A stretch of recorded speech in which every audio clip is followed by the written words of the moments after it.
Good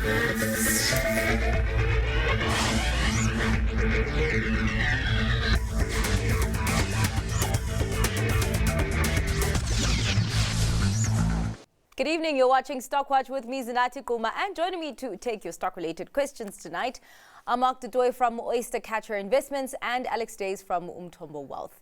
Please be sure to send your questions on email at stockwatch@bdtv.co.za or via SMS on 41392 or on X using the hashtag StockWatch. Thank you so much for your time, gents. Let's actually start off with how the markets have traded today, because the JSE was not able to hold on to its gains from yesterday, and even the S&P 500 that reached a record high yesterday is pulling back a little bit, except for the Nasdaq. The Nasdaq seems to still be firing on. Mark, what did you make of today's trading? Yeah, I guess interesting day. So the market pulled back about 80 basis points. A large majority of that was the big miss in Goldfields coming out with a weak or revising their production update downwards, which was about half of that impact. And then I guess what the other thing that was interesting is we saw South African shares rallying a bit into our parliamentary meeting tomorrow. And with the rand strengthening a bit, then the offshore earners coming up under a little bit of pressure. So kind of within the 80 bips down, we had a bit of a mix between better for South African Inc. and worse off for the offshore earners. Well, actually, just as you're talking about Goldfields, the resources were down more than 3.5%. Alex, was that all the other ones trading in sympathy of Goldfields, or was just this a general down day for the resources 10 complex? Yeah, good evening. As Mark says, it's predominantly Goldfields. Goldfields was down over 11%. I think Sabana was down about 4%, and some of the others were like down between 2 and 3%. So yes, Goldfields certainly had the biggest contribution to that, but in overall it was quite a negative day for resources, down call it 2-3% on average. All right. Well, let us dig into Goldfields. An 11% slump. It just kept on getting worse as the day went by. Mark, I do understand, obviously, they did revise down their production guidance at Salaries Nota and also the group guidance. And then you also saw all-in sustaining costs, they're being revised up. This is the second update that markets have not been happy with Goldfields. What would you make of investor sentiment at this point, where for the longest time they were being led by the upward cycle in the prices, but now it seems that there are other factors that may be limiting those gains? Yeah, so for mining stocks, it's important.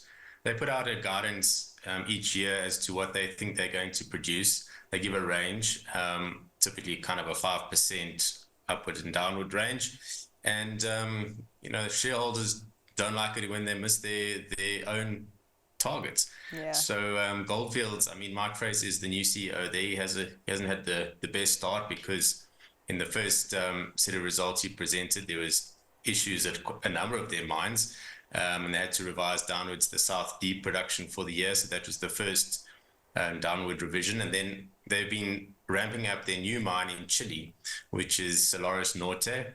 And this is going to be a great mine. It's going to be a very low-cost mine, but they've had quite a few issues. The ramp-up was delayed. That was the first disappointment, which came out in December. And now, due to a heavy snow, which came earlier in winter than anticipated, the ramp-up is further delayed. So I think the market is really getting it's cumulative, like two misses in a row, and now worries about this is their great new project, and perhaps the market's worrying about further issues which might come down the line.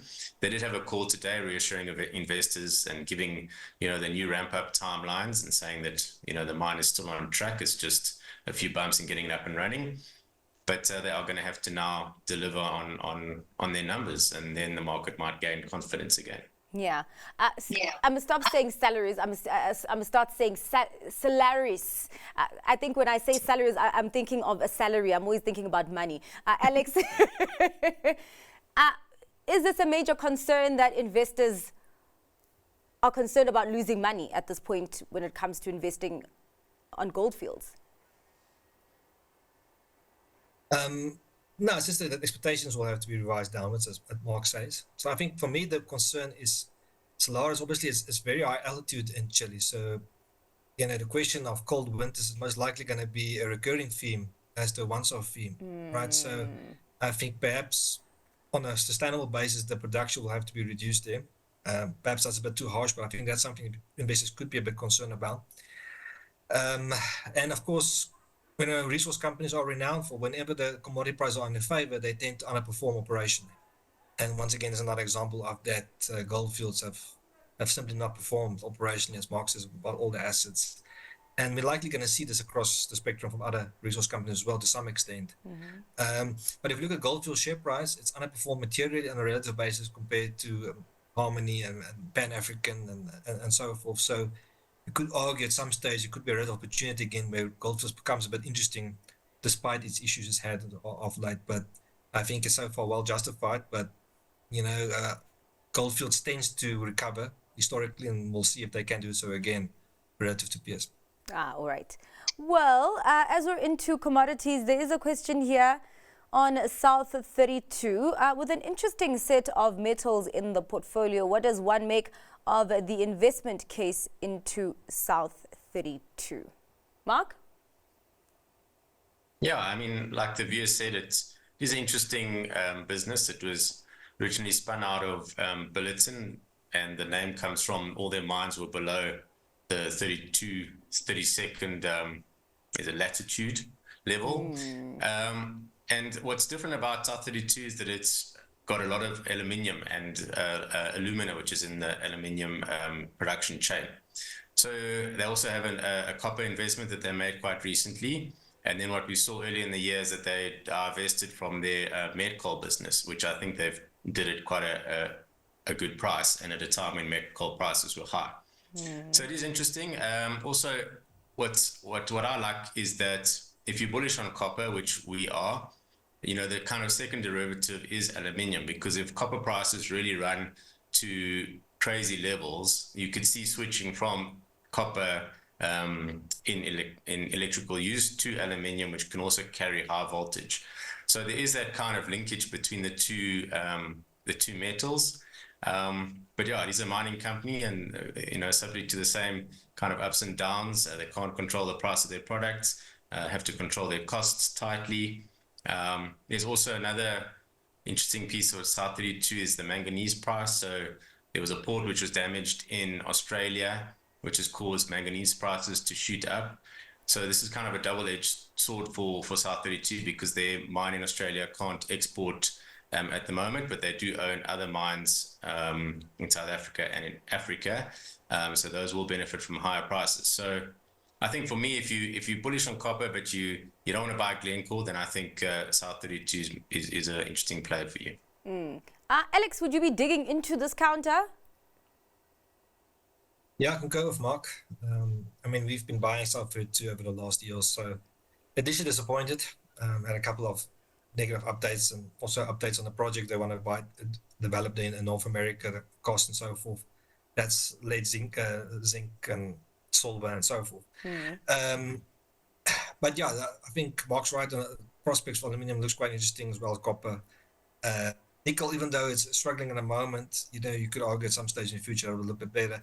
But aluminium and nickel, aluminium specifically, does have a very high supply and so forth from China, so that has a big impact on the market. So that's something to be cognizant of when you look at South 32. But we think they're relatively well positioned, and it offers something different for South African investors that only can consider South African diversified miners. All right. Well, another question in the commodities complex is on Sasol. Would it be advisable to sell some Sasol and try to find a more profitable home for the funds? Well, actually, let's start there before we talk about finding a more profitable home. Mark, whether you're finding a home for your money at this point, would you be selling Sasol, or would you hold until the results and hope for the improvement? So yeah, I mean, I guess the first thing is we have a saying at the office that every day is a new day, and it doesn't matter what the stock performance was previously. You've got to think about your opportunities for today and what you think is going to be the best investment today. So in that context, I would probably switch out of my Sasol into something else. I think that what Sasol really needs is improved chemical prices. They've made a huge investment at their Lake Charles chemical plant in America. Currently, chemical prices are depressed. There's a oversupply situation, and they're not making enough cash flows in dollars from their plants to repay their large dollar debt. So they're currently making good money out of South Africa at the Secunda plant, and then using those rands to service the dollar debt. I think to become bullish on Sasol, you need to be bullish on chemical prices, and currently we're just not seeing much life in that sector at this point. Alex, sell or hold and hope for better results, and underlining their hope. Yeah, so I've been negative on Sasol for quite some time. I think also you have to ask yourself who's going to be the marginal buyer of the business.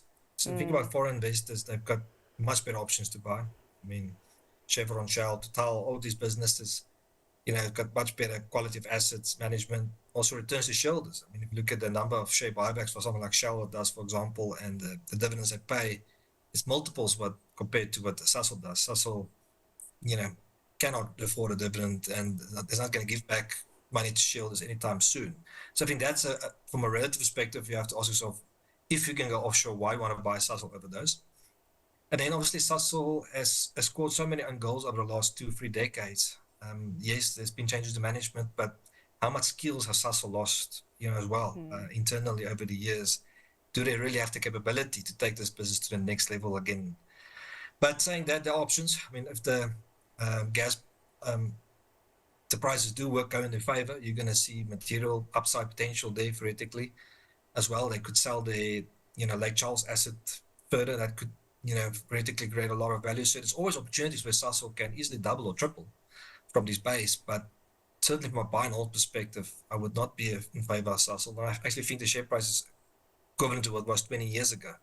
So this shows you they haven't done anything correctly. But there'll always be a time to buy. But for me, I'm not smart enough to want to time it. So for me at the moment, I ignore it rather. Mark, just before we go to a break, does the oil price play a big role at this point with Sasol, or are just all the other things just overshadowing that? No, so Sasol is still very geared to the oil price. So the rand oil price. So if you get a weaker rand, that's great for Sasol because a lot of their costs in South Africa are paid in rands, and high oil price benefits Sasol greatly for its export of its energy products. So yes, it is still very geared to the rand oil price. Recently, we saw OPEC plus,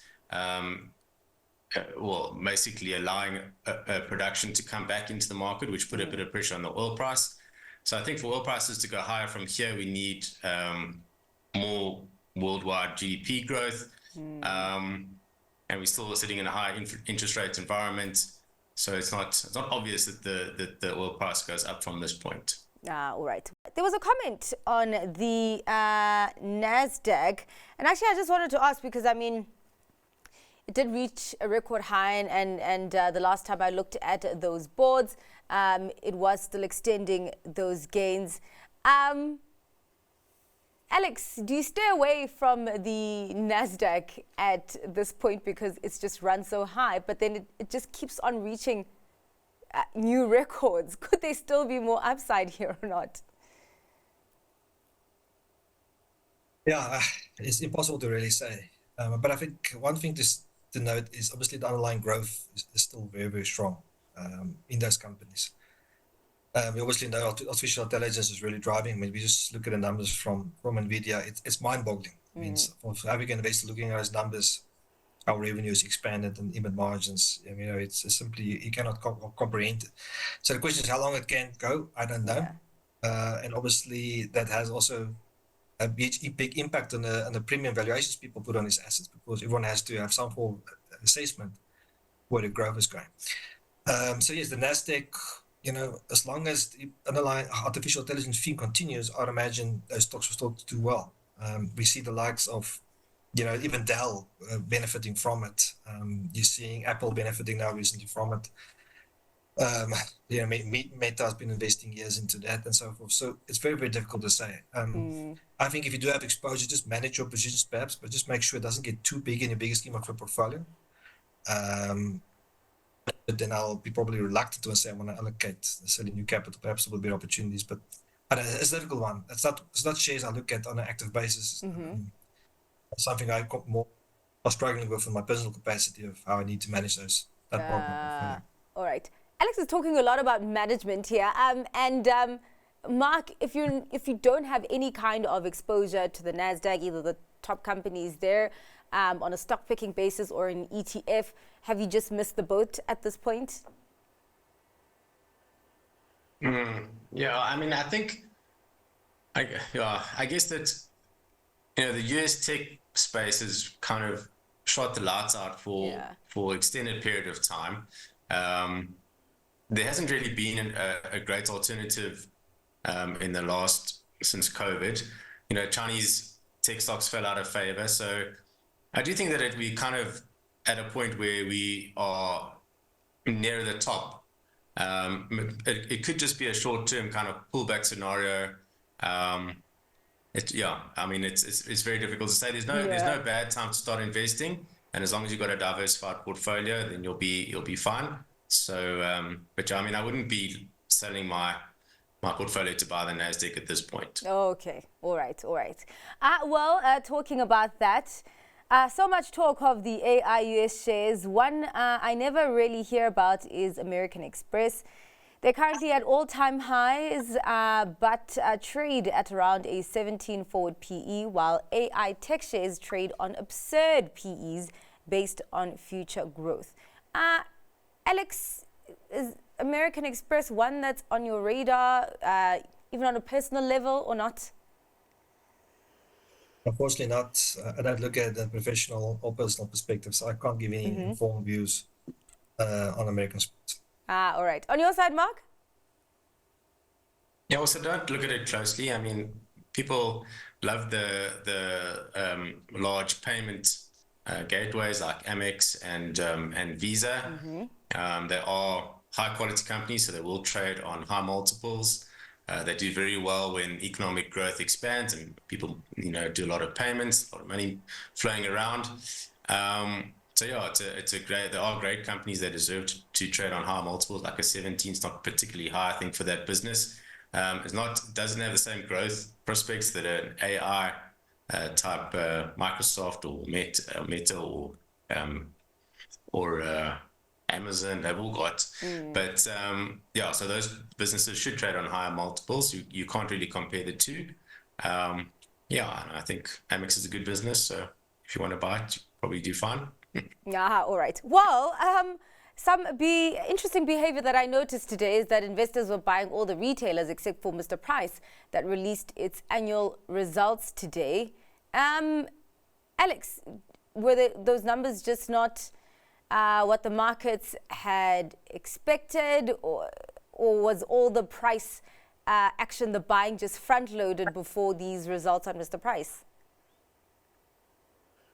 Yeah, so Mr. Price, they are doing better. I mean, that's also reflected in the share price. I think probably, I would say, close to fair value for the business. I think the cash earnings was very, very strong. I think that's what really is the driver of Mr. Price, is the amount of free cash flow they generate. But the problem is they've been using this free cash flow over the last few years doing all these acquisitions, which I haven't liked. And you can clearly see that in the return metrics. If you look at the ROEs and the return on investment capital, it's pretty much halved over the last 5 or so years. So that pretty much means that the business premium rating it used to have is not applicable anymore. The higher ROEs, the higher PE multiple price books you're willing to pay for the business. And also, because of these acquisitions, it's actually diluted the core part of the business. So the overall margins are lower now. And that means you've got higher operational leverage in business, which also, once again, increases your earnings risk and so forth. And it's also no guarantee that some of the acquisitions they've done will actually be successful. For example, Yappie Chef, the founders are out there. They've now put in new management team. It's unlikely that this management team are the same level than the founders were. Power Fashion seems to be doing okay. Now they've bought Studio 88. Remains to be seen how they're going to perform there. So Yeah, I'm not too excited about Mr. Price at these levels. You know, I probably, you know, if you not bad business, but compelling reasons to want to buy at these levels at the moment. Mark, would it also be a thing of maybe they're just other fashion retailers that maybe offer better value than Mr. Price at this point? Yes, I mean, I think the reason we saw the share price come off a bit today is that Mr. Price has outperformed the other retailers. If you look over kind of a 3-month basis, I think, you know, offshore investors who were bullish on South Africa's prospects, they like to own Mr. Price. It's got high gearing to the South African economy. It's a good cash business, clean business. Doesn't have debt. So yeah, I think that's kind of the type of investor who would be buying Mr. Price. I think in the SA retail space, I mean, we prefer Shein Group. But yeah, I mean, Mr. Price, good company, fair numbers, and they should benefit from less load shedding going forward, and also the introduction of the two-pot system. We're expecting a bit of people to access the retirement benefits and to spend a bit of extra money in the economy. And I think that the South African retailers will benefit from those inflows.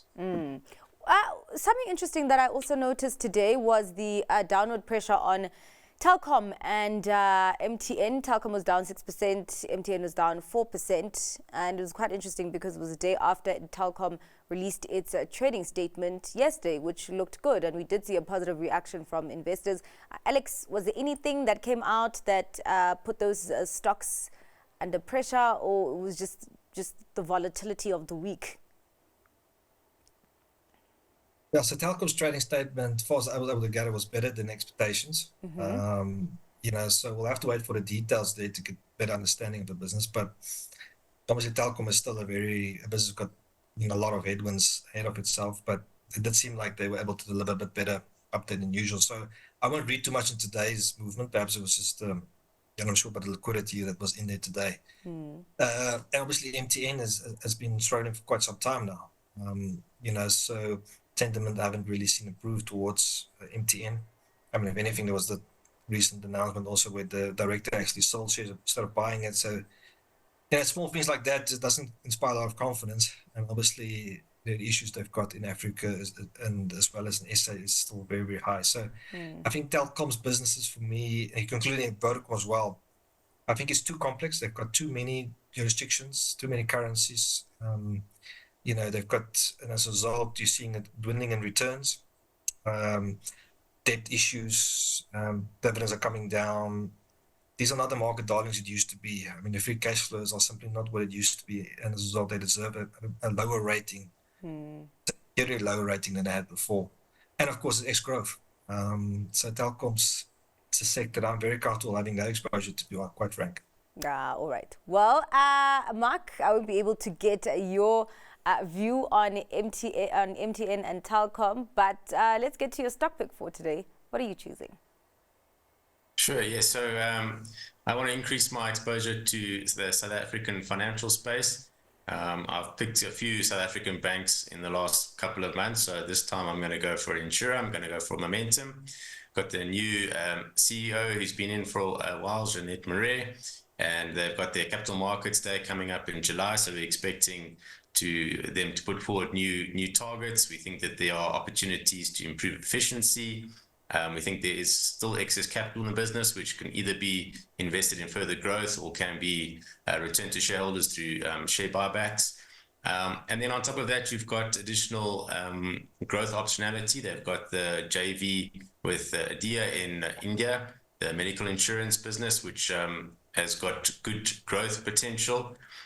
So I mean, it also pays a 5% dividend yield, and I think can either grow earnings or return cash to shareholders. So if you add the two together, you probably get a 17% plus per annum return. And if offshore investors get excited about South Africa, then these are the type of stocks which will go up quite quickly. All right. Alex, what are you excited about today?